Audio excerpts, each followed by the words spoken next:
大家问千万字，逐工要和大家做伙来捌一日。有时阵咱想过无用，烦恼一个无头神，重要的代志就会闹交去。今仔日要甲大家小解这一日，咱同齐来看到这读做狗，高傲高第一条闹交的狗。台语字典解说狗就是用弯巧的家私来摕物件，咱讲甲物件勾起来。另外，这个狗嘛有引诱的意思，咱讲是勾引。另外嘛有点油做记号的意思。确实讲，若是无做到记号，闹气，咱讲是闹交气。带大家做伙来小解这两个词。头一个读做交结，这个意思是暗中串通做无正当的歹代志。第二个词读做闹交，意思就是闹气。咱用一句话来举例，甲这两个词合做伙。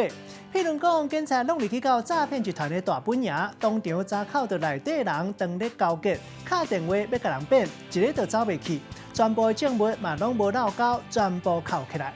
今仔日小解这一日读做狗，提供给观众朋友来参考。